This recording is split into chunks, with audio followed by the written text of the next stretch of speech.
Hello friends, Radhe Radhe, जय श्री कृष्णा। स्वागत है आप सबको अपने यूट्यूब चैनल किस अलर में। तो फ्रेंड्स, आज मैं मान ज्ञान जीके जैसे टॉप 35 क्वेश्चन लेकर आई हूँ। सभी क्वेश्चन सिलेक्टेड इंपॉर्टेंटली अगर आप किसी भी एग्जाम की तैयारी कर रहे हैं, वीडियो आपके लिए काफी ज़्यादा यूजफुल रहने वाले। तो फ्रेंड्स, वीडियो के इन तक जुड़े रहिए। अगर मेरे चैनल आपको हेल्पफुल लगे तो सब्सक्राइब जरूर से जरूर कीजिएगा। तो चलिए हम लोग चलते हैं पहले प्रश्न की ओर से। और प्रश्न में फर्स्ट करें कि चंद्रगुप्त मौर्य के गुरु कौन थे। तो फ्रेंड्स, चंद्रगुप्त मौर्य जी जो थे, उनके जो गुरु थे वो हमारे थे विष्णुगुप्त। ओके, तो ऑप्शन बी इसका सही हो जाएगा। ध्यान में रखना है कि चंद्रगुप्त मौर्य के जो गुरु थे वो थे विष्णुगुप्त। ओके, एंड में नेक्स्ट है अगला प्रश्न है प्रश्न नंबर 2। हमारा प्रश्न नंबर 2 करें कि श्री चतुर्मुख स्तंभ कहाँ स्थित है। श्री चतुर्मुख स्तंभ जो कहाँ स्थित है, तो फ्रेंड्स इसका जो राइट आंसर में हो जाएगा ऑप्शन ए सारनाथ में। ओके, तो ऑप्शन ए इसका सही हो जाएगा। एंड नेक्स्ट है प्रश्न नंबर 3। प्रश्न नंबर 3 करें कि उलट बांसी किस कवि का एक विशिष्ट योगदान है। उलट बांसी जो किस कवि का एक विशिष्ट योगदान है, तो फ्रेंड्स इसका जो राइट आंसर में हो जाएगा ऑप्शन सी कबीर जी का। ओके, कबीर जी का ही है। ओके, सो ऑप्शन सी इसका सही हो जाएगा। एंड नेक्स्ट है प्रश्न नंबर 4। प्रश्न नंबर 4 करें कि कच्छ का रण जो जंगली गधों के लिए प्रसिद्ध है वो किस राज्य में स्थित है। फ्रेंड्स, प्रश्न नंबर 4 को गौर से देखिएगा कि कच्छ का रण जो जंगली गधों के लिए प्रसिद्ध है वो किस राज्य में स्थित है। तो फ्रेंड्स ये जो है हमारा गुजरात राज्य में स्थित है। ओके, तो फ्रेंड्स कच्छ का रण जो जंगली गधों के लिए प्रसिद्ध है वो गुजरात राज्य में स्थित है। और किस नदी के तट पर स्थित है, क्वेश्चन ये भी पूछा जा सकता है। तो फ्रेंड्स ये जो है हमारा लूनी नदी के तट पर स्थित है। कौन सा नदी के तट पर स्थित है, तो फ्रेंड्स लूनी नदी के तट पर स्थित है। ओके, सो ध्यान में रखना है। एंड नेक्स्ट है अगला प्रश्न है प्रश्न में 5। प्रश्न में 5 करें कि 2011 की जनगणना के अनुसार सबसे अधिक लिंगानुपात वाला राज्य है। तो फ्रेंड्स 2011 की जनगणना के अनुसार सबसे अधिक लिंगानुपात वाला राज्य जो है वो है केरल। ओके, तो ऑप्शन डी इसका सही हो जाएगा। ध्यान में रखना है। ओके, अब हम चलते हैं नेक्स्ट प्रश्न की ओर। एंड नेक्स्ट है अगला प्रश्न है प्रश्न नंबर 6। प्रश्न नंबर 6 करें कि भारत में दास प्रथा पर प्रतिबंध लगाने के अनुशंसा कब की गई। भारत में दास प्रथा पर प्रतिबंध लगाने की जो अनुशंसा है वो 1843 ईस्वी में की गई। ओके, एंड में नेक्स्ट है प्रश्न नंबर 7। प्रश्न नंबर 7 करें कि किसी राज्य का राज्यपाल किसके प्रति उत्तरदायी होता है। किसी राज्य का जो राज्यपाल होता है वो किसके प्रति उत्तरदायी होता है, तो राष्ट्रपति के प्रति उत्तरदायी होता है। तो ऑप्शन ए इसका सही हो जाएगा।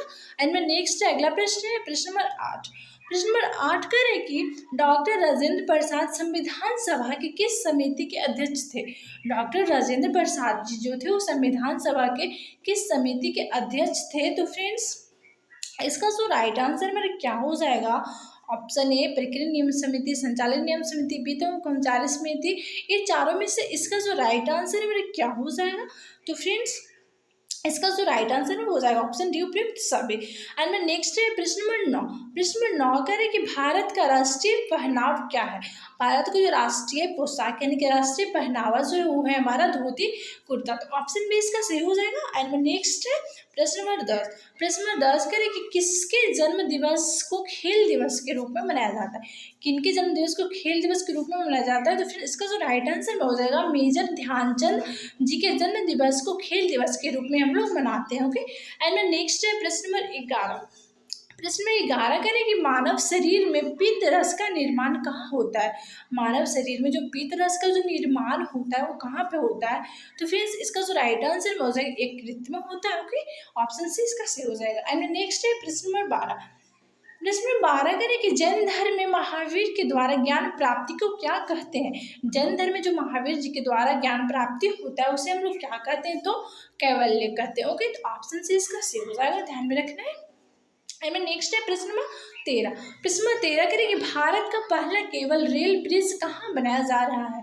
भारत का पहला केबल रेल ब्रिज जो है वो हमारा जम्मू कश्मीर में बनाया जा रहा है। तो ऑप्शन डी जो है इसका सही आंसर हो जाएगा। ध्यान में रखना है। ओके, एंड नेक्स्ट है अगला प्रश्न है प्रश्न नंबर 14। प्रश्न नंबर 14 कह रहा है कि पृथ्वी सूर्य का चक्कर लगाती है सबसे पहले किसने बताया था।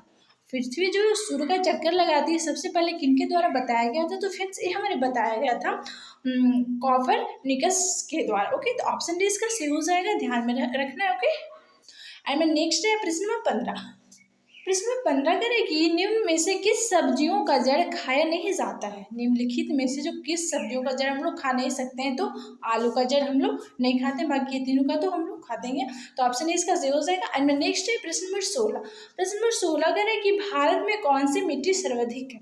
भारत में जो है सबसे ज़्यादा मतलब सर्वाधिक कौन सी मिट्टी पाई जाती है, तो हमारी पाई जाती है अलुवियल सॉइल। ओके, तो ऑप्शन ए इसका सही हो जाएगा, ध्यान में रखना है।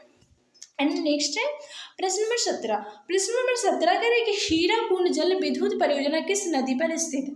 हीराकुंड जल विद्युत परियोजना जो है वो किस नदी पर स्थित है। तो फ्रेंड्स इसका जो राइट आंसर क्या हो जाएगा, तो ये हमारा हो जाएगा महानदी पर स्थित है। तो ऑप्शन सी इसका सही हो जाएगा, ध्यान में रखना। ओके, एंड नेक्स्ट है प्रश्न नंबर 18। प्रश्न नंबर 18 करें कि मध्य प्रदेश का कौन सा शहर शिवा नदी के तट पर बसा हुआ है।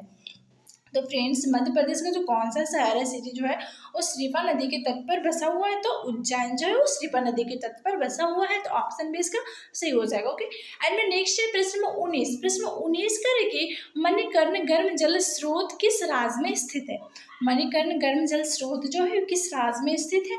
तो फ्रेंड्स इसका जो राइट आंसर में हो जाएगा हिमाचल प्रदेश राज्य में स्थित है। तो ऑप्शन सी इसका सही हो जाएगा, ध्यान में रखना। ओके, एंड नेक्स्ट है प्रश्न नंबर 20। प्रश्न नंबर 20 करें कि हरित क्रांति का पिता किसे कहा जाता है। हरित क्रांति का जो जनक है यानी कि पिता है वो किसे कहा जाता है, तो नॉर्मन बोरलॉग को कहा जाता है। ऑप्शन डी इसका सही हो जाएगा।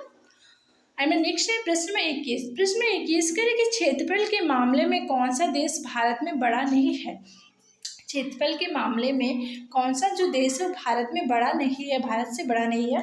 तो फिर इसका जो राइट आंसर हो जाएगा इंडोनेशिया। ओके, एंड नेक्स्ट है प्रश्न नंबर 22। प्रश्न नंबर 22 करें कि भारत में ही उत्पन्न होने वाली सबसे लंबी नदी कौन सी है। तो फिर इसका जो राइट आंसर है ऑब्वियसली सबको पता है, इसका जो राइट आंसर हमारा ऑप्शन ए हो जाएगा गंगा। ओके, सो ध्यान में रखना है। एंड में नेक्स्ट है प्रश्न नंबर 23। प्रश्न नंबर 23 करें कि भारत के संविधान का 73वां संशोधन किससे संबंधित है।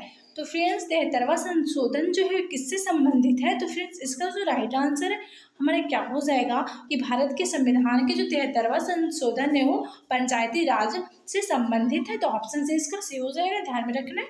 एंड नेक्स्ट है प्रश्न नंबर 24। प्रश्न नंबर 24 करें कि नागरिकता अधिनियम कब लागू हुआ था।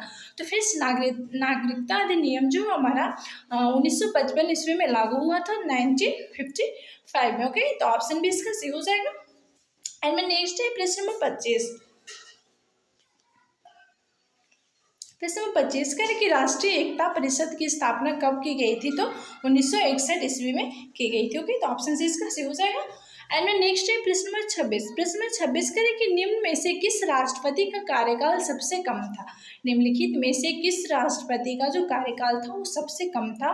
तो फ्रेंड्स जाकिर हुसैन जी का जो कार्यकाल था वो सबसे कम था। ओके, तो ऑप्शन इसका सही हो जाएगा। एंड नेक्स्ट है प्रश्न नंबर 27। प्रश्न नंबर 27 करें कि राजतरंगिणी में किस इतिहास का वर्णन है। तो फ्रेंड्स राजतरंगिणी में हमारा कश्मीर का वर्णन है। तो ऑप्शन भी इसका सही हो जाएगा, ध्यान में रखना। ओके, एंड नेक्स्ट है प्रश्न नंबर 28। प्रश्न नंबर 28 करें कि द्वितीय बौद्ध संगीति कहाँ आयोजित की गई थी। तो फ्रेंड्स द्वितीय बौद्ध संगीति जो है वो हमारा आयोजित की गई थी वैशाली जिला में। ओके, तो ऑप्शन भी इसका सही हो जाएगा, ध्यान में रखना है। ओके, एंड नेक्स्ट है प्रश्न 29। प्रश्न 29 करें कि निम्न में से किसे एक रात के नाम से जाना जाता है।